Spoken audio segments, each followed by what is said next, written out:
Hi folks, I am Alan Watt and this is Cutting Through the Matrix. Part of the appeal to a world order, to Freemasons and those who control Freemasons, because it's really an arm of those who push towards world order. The Brotherhood of Man is a fantastic idea. Yet, to get to a Brotherhood of Man, you need revolutions, ongoing, and a standardization system, because it's primarily the differences in cultures which lead to conflict. Always understood. Pythagoras, after being taught by the Egyptian priesthood, went to Crotona in Italy, which at that time was a Greek colony, where he started up his mystery school. He recruited the young, middle class and elite children, youngsters, brought in a vow of silence long before the Essenes and the later Catholic monks and so on, because it's all the same format, you see. Pythagoras also brought in women, young girls, gave them a good education and sent them out almost like spies to marry the upper nobility, to become perfect marriage partners. Then they would start to subvert the minds of the rulers, and the younger ones below would foment revolution within the military and overthrow the system.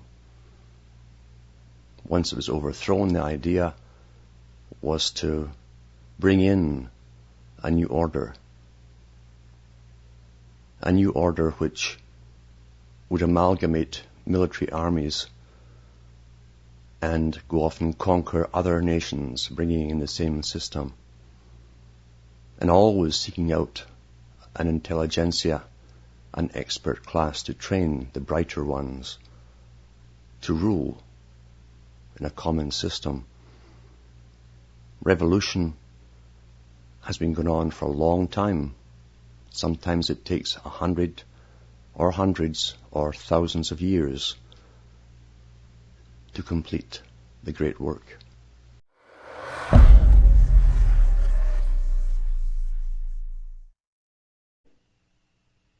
And with money comes rise to a leisure class.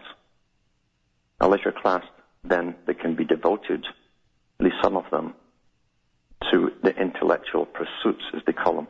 They used to call them the philosophies. In fact, the word school comes from a Greek word which meant leisure. Only the leisure class could go. And school in ancient times, even in ancient Greece, was not mandatory. But those particular ones, the professors you might call them, the philosophers who taught, could pick up budding students. Some of them were very secretive. We know for a fact that if you go into the writings of Plato and Socrates, etc., we find that precursors of them had basically been burned out for trying to start revolutions. They'd all studied in Egypt. Egypt almost exported revolutions by their disciples that they sent out into the world. We find this with Pythagoras, for instance, who had set up, I think, in Crotona, because at that time Italy was actually a province of Greece. And his school was burned down for, again, fomenting revolution amongst the youth, for rebellion and revolution. We find later on the same thing happened to Socrates. Most of the writing on Socrates comes from one of his students, who was Plato. So Plato himself had scampered off during that purge to escape being implicated. He came back many years later to teach his own school, but we find that Socrates was charged with corrupting the youth. What they meant by that was he was recruiting them along even the Pythagorean system, where the brightest students were taught to basically undermine the present culture system and power authority and have a revolution to take it over. There was different methods, direct methods of physical warfare, but they preferred the slow, what we call it today the Fabian technique. He also trained female students in intellectual pursuits that made them very appealing as wives to much of the nobility, and he'd arrange marriages for them, and they hoped to subvert the culture that way as well. These movements, as I say, have come down through the ages under many guises, and really when you look at them, they're all much the same. You know that Pythagoras had a few years of silence for his students. It was like a monastery almost, where they couldn't speak. They listened, they watched, they obeyed. And we find the later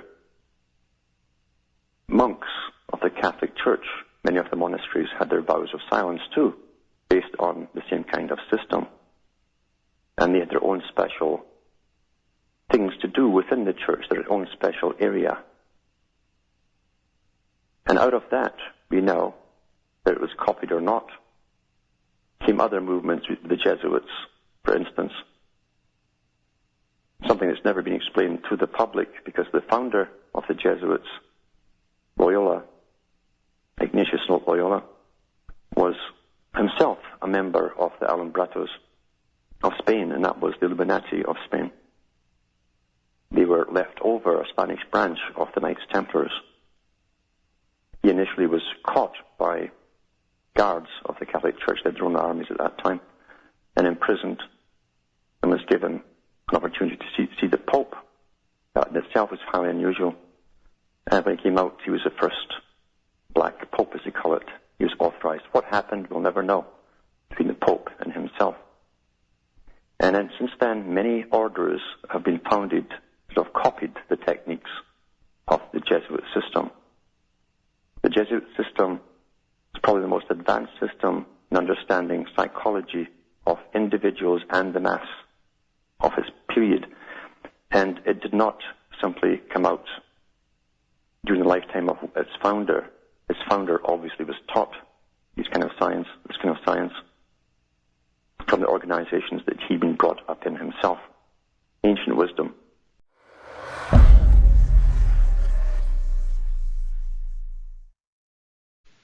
These psychopaths want to be king of the world, and they're on their way to doing it now.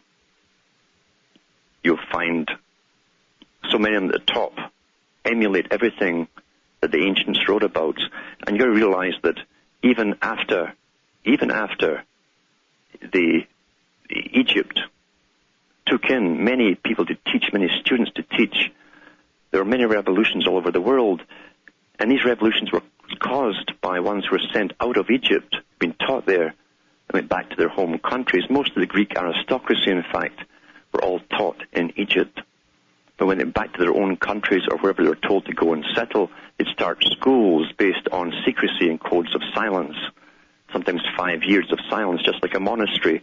The Catholic Church adopted that same system with the monks much later on, but they had it prior to that in the days of Pythagoras, who was also taught in Egypt, and who also was found to be agitating the young to cause revolutions.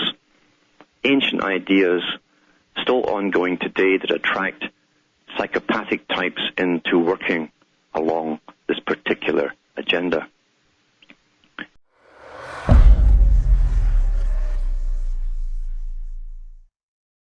From myself, Alan Watt, this good night to me, your God or your gods go with you.